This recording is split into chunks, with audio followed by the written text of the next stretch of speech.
All right, good afternoon or good morning, wherever you're watching this. Welcome to this episode of Game Life Chronicles. Today, our guest is the Grapple Girl, and I'm excited to introduce her to this podcast, right? Because she is a gaming streamer by night, an accomplished employment lawyer who is currently enjoying a little bit of intermittent retirement, getting ready to launch her own coaching business and career. Um, and she is very passionate about all the things that she does, right? So we're going to welcome her today as we delve deep into the impact of gaming in adulthood. Okay, welcome.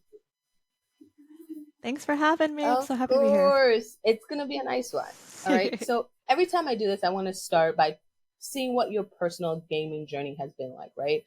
You're an adult, you have all these great accolades under your belt, you've done all these things, but how does gaming fit into that? Like, where did you start and how did you get here?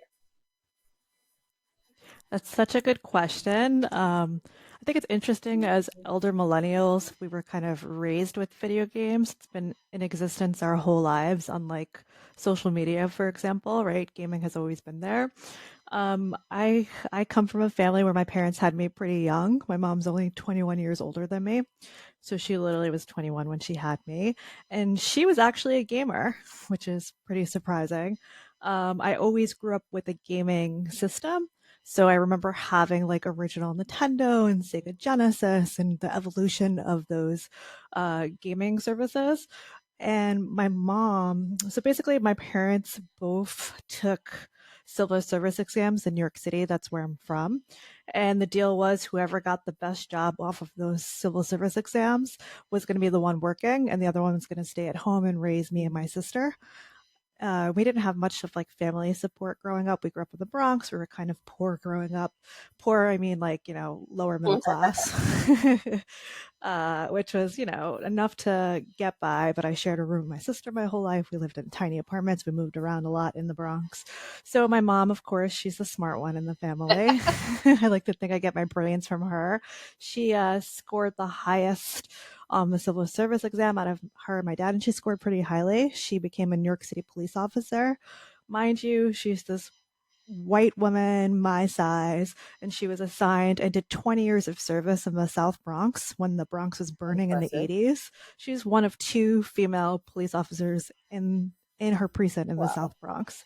She's a pretty tough cookie. And she worked when you start out as a rookie cop, you don't have much say in what shift you're going to work. So she actually worked overnights, which I'm sure was really hard for her because she had two little children at home, babies. My sister was literally a baby. I was about 5 or 6. I'm 5 years older than my sister. And she would come home at night and I think blow steam off with video games. And she would wake me up, which is like so crazy when you think about it.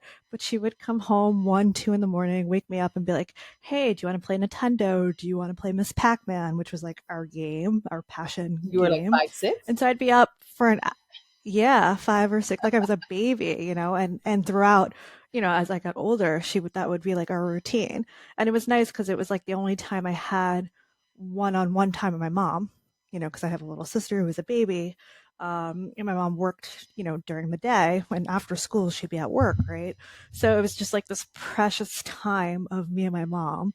And, I wanted to be so good, right? Like I wanted to play well and I wanted her to play with me. So this is what we would do. 1, 2 in the morning, we'd play, a lot of Mario and a lot of Miss Pac-Man when that came out in the early 90s. So that was like our thing. And so I have such fond memories of playing video games. It's something that's like really important to me in terms of like maintaining my mental health. It's a sign of love for me because that's where it originated in my family. And I'm just so grateful that I grew up in a household with video games, especially in the, late 80s and early 90s. She was pretty on top of it before I think a lot of the world was, especially in the Bronx. So it was pretty cool. And I think back fondly on those days. And so I've always played video games my whole life on and off. It gets hard like when you go away to school, right? I didn't really play that much like in college or law school. But then, meeting great people like you, I got back into video games, right? So like I think in my mid 20s I started playing like The Division with you, Fortnite, all of those games, right? And I've kind of played on and off for the past decade. So it's really just like a love project for me when I get to play video games, and especially when I get to stream and share that with other people. It's just something that is inside of me and I love doing. That's actually a really great story.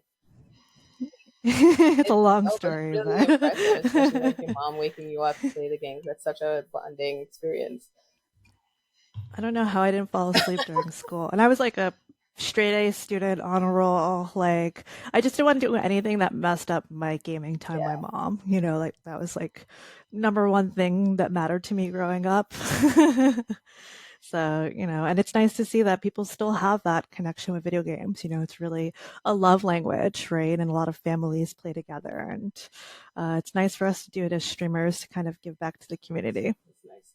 So you started talking about it a little bit, but can you expand a little more about like the evolution of your gaming habit, right? Like you talked a little bit about the Mrs. Pac-Man and how it changed as you got older through college. Like, can you tell us more about that? Yeah, so always we played video games growing up. So me and my mom or me and my sister, although like we were super competitive, it always ended up with us like trying to kill each other. Me and my sister. um, so I played, all throughout high school. I know we played like, a lot of the Mario games. I said to Miss Pac-Man, we played like Wheel of Fortune and Jeopardy, like Oh, those oh, trivia nice. games. I know those were like real fun, but Yeah. real competitive. It was a way of us entertaining ourselves at night. And, we're fortunate we didn't grow up wealthy. So, like, we're fortunate that we had these video games. It was like important, thankfully, to my mom. And it was something that we always had. And we always had the latest renditions of it. In college, you go away to college and you don't even have a TV, right? Like, I was in a triple Oh sharing a dorm gosh. room with two other girls. Like, you don't have any space or whatever. But I remember my first summer out of undergrad, I came back home to the Bronx and we had a PlayStation, and I forget which one, if it was a one or the two. And I just needed to decompress because undergrad was so much. It was the first, I went away to college at 17. I was on the younger side of a lot of people.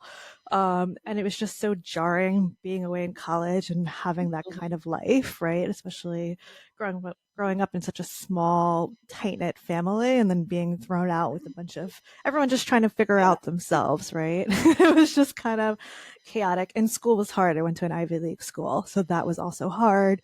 And I started out pre med, which was like terrible Start of for me and the way pre-med. my brain thinks. Wow. Yeah, I actually took all the pre-med courses just in case. Like, it was really tough. And I'm much more of a creative person. I wound up graduating with an English degree, but, I just had to figure that out for myself, right? Because I knew like I wanted to have more financial security and make my family proud. I have a lot of that like Catholic guilt of like needing to be perfect, right? And I'm the Yeah. oldest, right? Like doing all these things. So when I came home after freshman year of college, I was pretty burnt out. It was the first time I was really facing burnout because you work so hard in high school to get to a good college, and then being at this Ivy League school and feeling so different. I had a really heavy Bronx accent. I remember people were like making fun of me and telling me like I don't belong there. And it was like a lot of like a bullying kind of tough culture. So I came home and my sister's friend was like, "Hey, you should play this video game. I think you would love it because I'm a big fan of Disney and Yeah. Final Fantasy." And that game was Oh, Kingdom nice. Hearts, which, if anyone knows me, that is my like saving grace. And I have it, the Oathkeeper. After law school, I got it tattooed on me. This is a keyblade from, I believe, the second game. It's the Oathkeeper, which also makes sense because I'm a lawyer. So that game, like, I remember my parents hating me because I just played it nonstop. Like, that's all I want to do is hide in my room, play this video game, submerge myself into this video game, and it really helped me cope with that burnout and like figuring out, other things that I like to do and just returning to who I am. So I played Kingdom Hearts all summer, and it was just like what I did. I remember my friends would come over to my apartment, to my parents' apartment, and be like, "Come out with us," and I'm like, "No." Kingdom Hearts. Go, like, literally, they will confirm this. I was like, "No, I need to play this." And it was cool. My sister watched me play it the whole summer, and it was just like nice to have that like return to my roots. It's therapy. Video games have always been therapy, and that was like a good reminder that, I need this in my life. It's just kind of ingrained in me. And so, I graduated undergrad fine. I had great grades. I wound up going to a top 10 law school. And I've always kind of just played video games on and off. I think like the next game I kind of fell in love with has been Fortnite, which is so crazy because it could be a really competitive, toxic culture, but you just got to recognize you're not like a 14-year-old trying to become professional Fortnite player, It's right? totally Like casual. you just accept, right? You just accept your trash game player, right? Dumpster fire gameplay, but you're gonna have a good time. And what's been mind blowing to me about the Fortnite and Twitch community that there are all these similarly like minded people. Like I never knew there were so many moms, dads, grandparents who are playing this game and looking for a similar community to just vibe with. So that's been pretty cool too. I'm glad that I've walked into this Fortnite culture and I've been accepted and we have our community, which has been really nice. Awesome. So we've heard a little bit about the Kingdom Hearts and the Fortnite. Tell me more about the kind of games that you really enjoy and why. Oof, that's tough. I mean, I love a game with a good storyline. So, like Kingdom Hearts, Horizon Zero Dawn, God of War, like those kinds of games have been great to play. But I also, sometimes you don't want to spend all that time Yeah. submerged into a game. You just want to be in and out, right? I think that Fortnite adds a lot of that. Plus, Fortnite's kind of cartoonish. It's not that serious like Call of Duty or Yeah, like those kinds of games. It's designed for like a broader a good fun audience. gameplay. I really, I'll try pretty much anything.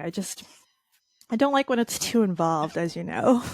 The no farming game. Like, my brain can only, yeah, oh no, I cannot do farming games. I've been watching my boyfriend play Stardew Valley, which is the farming game, and it's fun to play.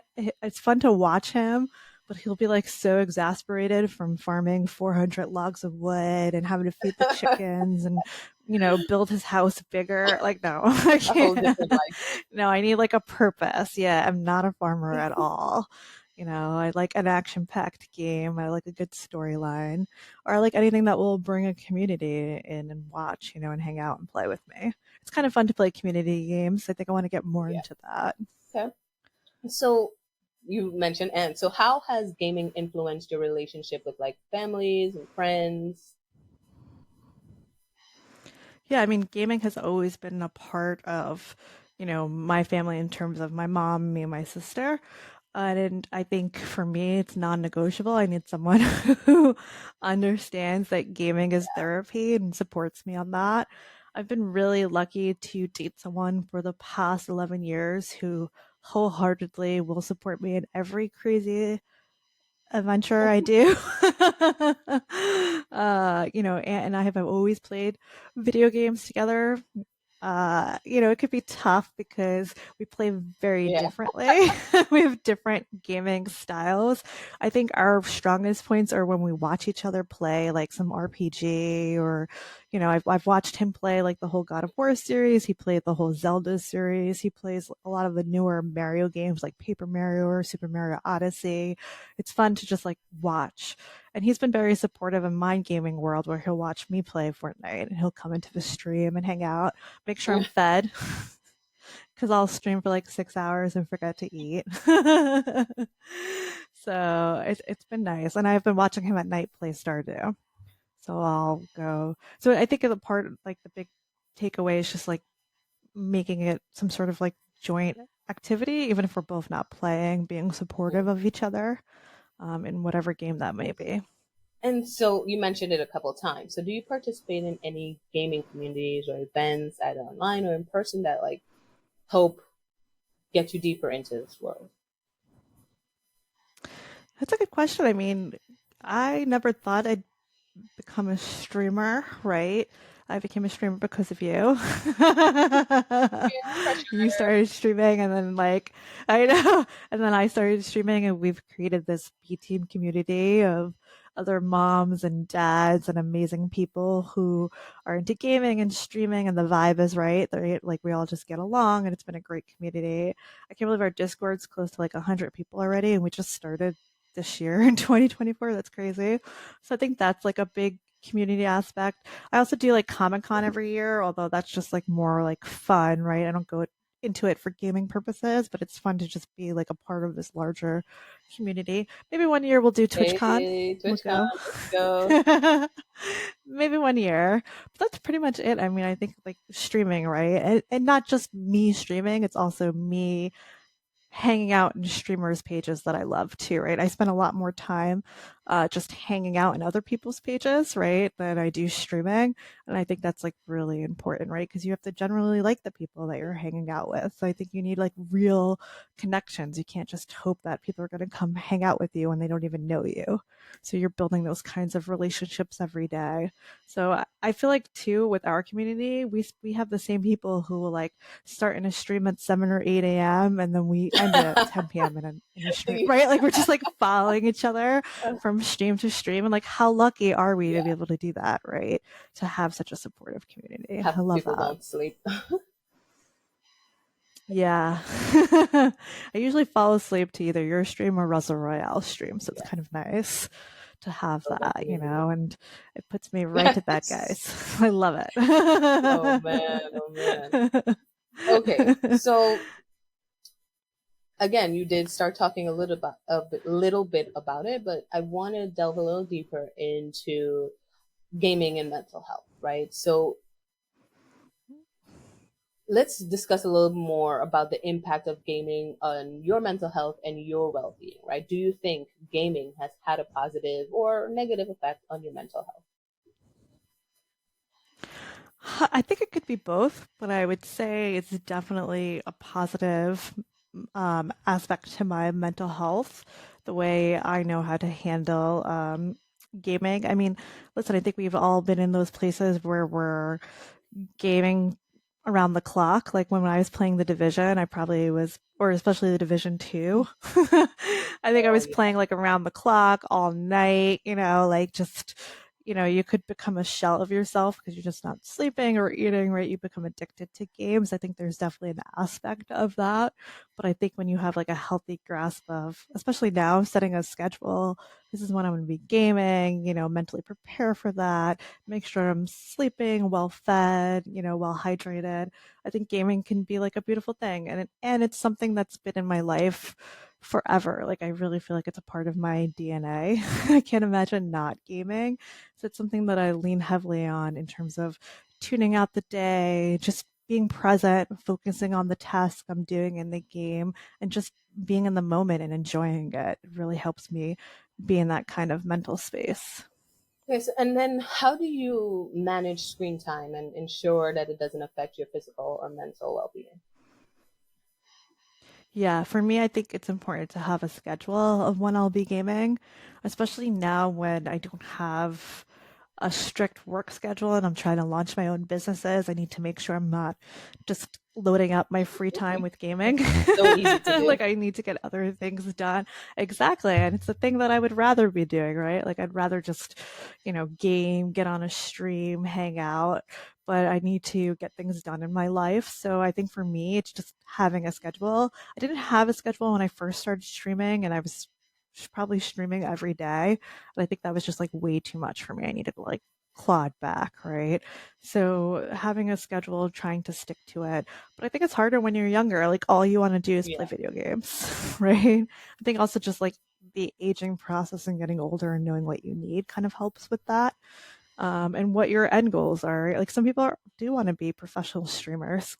Good for them. I just know Yeah. that's not me, right? This is a hobby, right? So having that reality and mental clarity about what kind of role it needs to play in your life kind of guides my schedule along. And are there, so, and we talked about Fortnite, we talked about like the Kingdom Hearts. Are you playing those games because you feel like they're relaxing and therapeutic, or are there particular games that if the goal was to just simply relax, that you would go to? I just restarted playing Kingdom Hearts actually 20 years since the first time I played it, which is kind of crazy. I only played like an hour of it, but I do want to play more of it because it's kind of like a kickback, relax, and just kind of relive some Mm-hmm. memories. So it's really nice to replay games that you're quite fond of. I think with Fortnite, right? I like it it feels like therapy because I'm playing with people I care about. So that's really nice. But the game itself is super stressful, right? Like, like the game itself is chaotic energy. It's loud. I don't know what's going on half the time. Like my age really shows. Like, Yes. but I'm enjoying the people I'm playing with, and that kind of counteracts the stress. And you know me, when I start streaming, it's like 5, 6 hours later. I mean, my day, if I'm going to stream, my day is kind of dedicated to playing that game. That's why I try to limit to like 3 days a week if I can.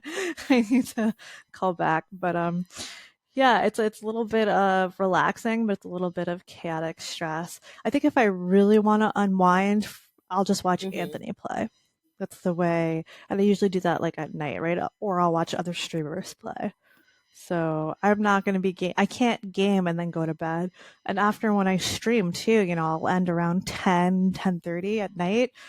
It'll take me like 2, 3 hours to Wow. decompress from all that, especially if I stream Yeah. 6 hours, right? Like I need to.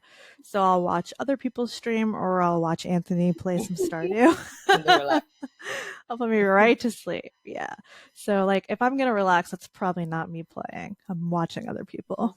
Tell us a little bit more about your stream. You mentioned it a couple of times. What are your goals for like your gaming, streaming, and the community and things like that?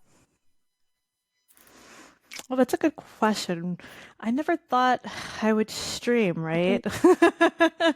So I haven't put too much like thought, I guess, and effort into like what my streaming life would look like. Like I obviously want to maintain some sort of professional appearance in gaming, right? Like I think there's this whole debate online on whether you're a casual or professional gamer if you Oh, stream. Which I would think, I'm totally casual. I'm terrible at the game. I'm just here to yeah. have fun. But like, having the way my Twitch page is set up and having, nearly 400 followers, people would be like, no, you're more professional. It's like really interesting, that whole Huh. chatter about casual versus professional. And I don't know how to define either So of there's a those. separation between like you can't be a professional streamer and a casual gamer. If you're streaming professionally, you have to be. Yeah, you're one or the other. And people go through, if you ever go on Twitter, people or X, whatever you want to call it now, people go crazy about Mhm. this debate. Because I always think of myself as very Yeah, casual, right? Like I'm just here for the community. I it's want to not have like win fun, win you upon know, win. yeah, no. Look, if I get a one win in 6 hours, right? Like, no, but apparently that like some people don't consider that as the metric. It's like you have a Twitch page set up and you're streaming in a regular schedule, and you're making some sort of affiliate money, right? That would make you professional. So I don't know. I mean, listen, I'm not gonna retire Yeah, on gaming, right? This is not gonna pay my. This is not gonna pad my buy you a car 401k or or anything anything. like that. Yeah, no, it's like you It's say, fun. it's coffee money, right? Which I'm very grateful for. I love coffee. So it's perfect, right? I think too, like, as you get older, you want a sense of Mhm. community.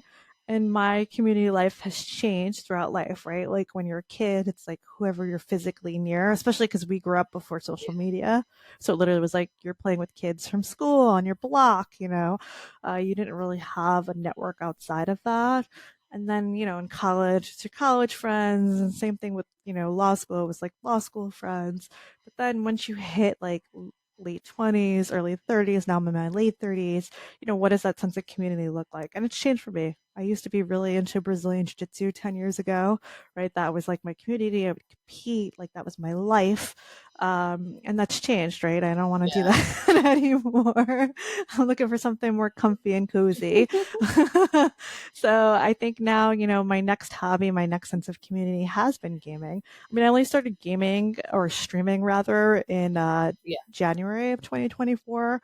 I became an affiliate in February 2024, which is super fast, right? I got really lucky finding a community that I love so early on.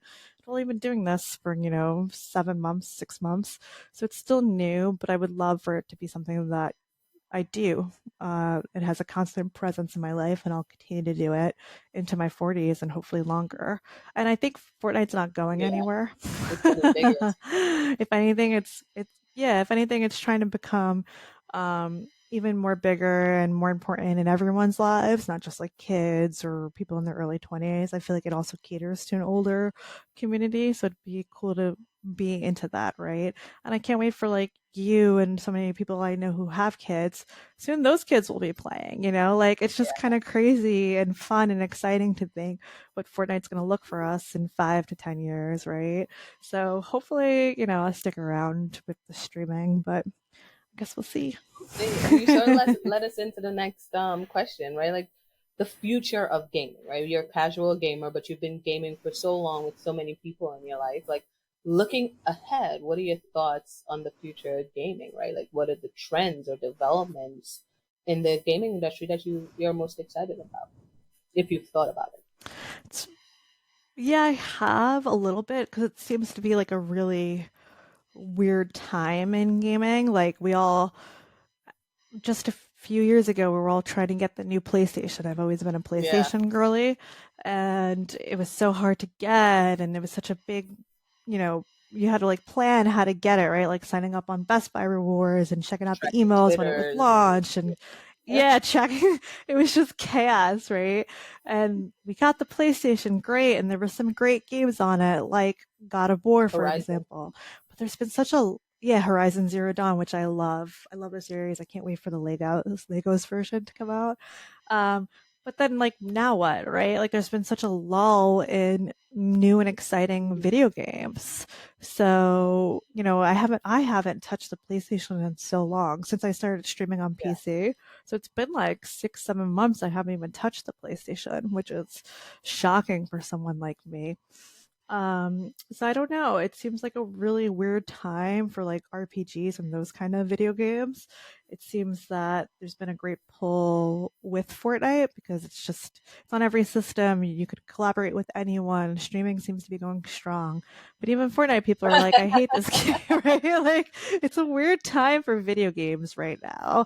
I think, they're never going to go anywhere. We're all going to be, gaming's a part of our DNA. It's not going to go anywhere, but I'm curious to see like where it does it jump into next, right? Because there seems to be a little bit of a lull on what's the hottest and new and exciting game. What's uniting Yeah. us, right?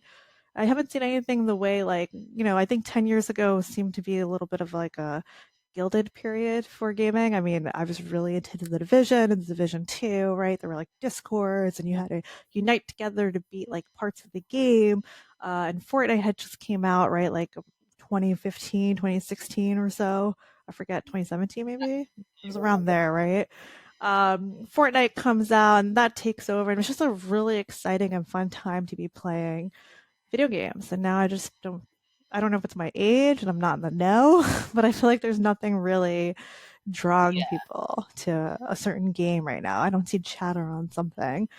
So I don't know. It's a weird Yeah, it's hard to time. see. I think for a while I've been thinking that maybe the 3D The Oh yeah, the would have like Oculus taken or off one of and stuff like those. that. But again, you're right. I haven't been seeing like the the pressure like we were seeing when the place people were trying to get that PlayStation, right? Like there was a certain level of pressure and like I need the PlayStation 5, I need the PlayStation 5. We don't really see Yeah. that. Yeah, there was like a glory period from like the mid 2010s to like 2015ish up until like maybe right before COVID hit or around there. And even when COVID hit, a lot of people turned to gaming, right, to cope with us being locked at home and to unite as a community. But things have been kind of weird the past like 3 years when it comes to video games, I think. So I guess we'll see. Hopefully something exciting comes out, but it's kind of a weird time not to have that. Any upcoming games or technologies you're particularly looking forward to? So I definitely want to play the new Legos Horizon Zero Dawn game. Let's I go. think Yeah. it's gonna come out at So the end of the adorable. year. Definitely gonna stream that. I haven't really seen anything too exciting. It's a weird time. Like I'm gonna keep playing Fortnite. I'm excited to replay Kingdom Hearts because I have a lot of memories and emotions tied to that game. It was like my emotional support game. But it's a weird time, so I don't know. Okay. Only time will tell. Maybe something exciting will just pop out. Yeah, I would We'll love see. if there was like a new like The Division or something. I don't know if it'll ever become that big because Ubisoft has such hate around it Yeah, in present day. But I the would love, broken. if there was some sort of other game that, brought a whole new community into it and that we could dive into and was mentally challenging, right? Like I haven't played a mentally challenging game like The Division 2, Hmm. in almost a decade. That was a game where you needed what, 6 to 8 people to beat a raid and you had to like practice Oh, I forgot together. about raids. Yeah, like you had to practice Your gear had together to be right. and you can't get carried, right? Like everyone plays a role and has to nail that role in order to beat the boss.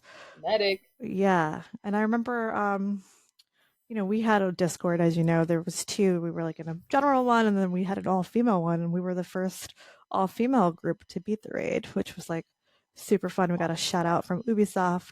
Reddit hated us. Kotaku had done an article about Reddit hating us. It was amazing. Mhm. It was just such like a glorious time in gaming and in female gamers and community. I just haven't seen anything like that. Yeah, forgot about those days. Oh, those were the glory days. Glory It's what brought me days. back into video games in my mid 20s was like, you know, those kinds of challenges where you don't really see that anymore in games. Mm, yeah. Ah, thank you for that. Right now, do you have any like wise words for the masses? Wise words for all these professionals who are using gaming as their downtime? Yes. Well, I guess it depends what you're looking to accomplish with gaming, right? Whether it's a tool for downtime or if you're using it to build communities. I think if you're using to build communities, things I've learned this year are one, you have to be yourself. Like people suss that out real quick, right? Mhm. And don't be scared to be yourself. And finding your community, right? I think that's a really hard um, idea. It's kind of nebulous and large, and it's like community, right? What is that?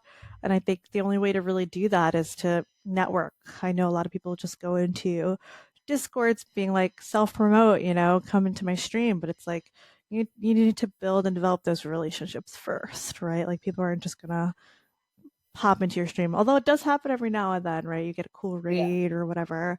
But I think it's just like networking. And when you build that community, then you're like, it helps with burnout, right? You're not going to like burn out. You have other people going through the same thing that can be sounding boards. Maybe you stream less, hang out there more, things like that. It's a nice balance of gaming, streaming, community, and also therapy, right? Because we all have our mental health we want to protect. We can only give so much of ourselves. So it's like yeah, nice to lean into the community. And when you make it about a group of people, it really takes that weight off of just you alone. So I've really enjoyed that, like being a part of the B team and having all these amazing streamers, and we all kind of support each other, lean on each other, hang out with each other, all of that stuff. So it's been really nice. thank you. Is there anything I know you're starting your businesses, you're doing your streaming, so is there anything you would like to plug? Let our listeners know how to find you. Yeah, well, you could always find me on Twitch at the Grapple Girl, one word, the Grapple Girl. It's also my epic name. It's also my social media name everywhere. Easy to Branding. find. Yeah, we're the B team on Discord, so it's not just me. A lot of people will pop in and be like, "Grapple's Discord." No, no, no. It is not Grapple's Discord. Disclaimer. I did not create this Discord. Sparky P did. Like, I'm just here hanging out, right? Passenger Princess. I'm just here hanging out. Like, so that's an easy way to find me. I really want to be a welcoming and accommodating streamer. We keep it family friendly. Oh, it's the first time we're saying this. We are a family friendly stream. We have a lot of kids in our stream who come. I will play with community. I love community games. That's my favorite. We play with kids up until 8 p.m. Eastern Standard Time, and then we change over And to it's adult bedtime. only because we can't have children screaming at us in our ears late at night. But that's the kind of community we built. We have like these amazing kids that come through. We have amazing adults, grandparents. I mean, people of all ages are coming through. So it's really important we keep it family friendly. That's like a number one goal. And to just be accommodating and welcoming to everyone. Everyone has different walks of life. So, and just keeping that mindset.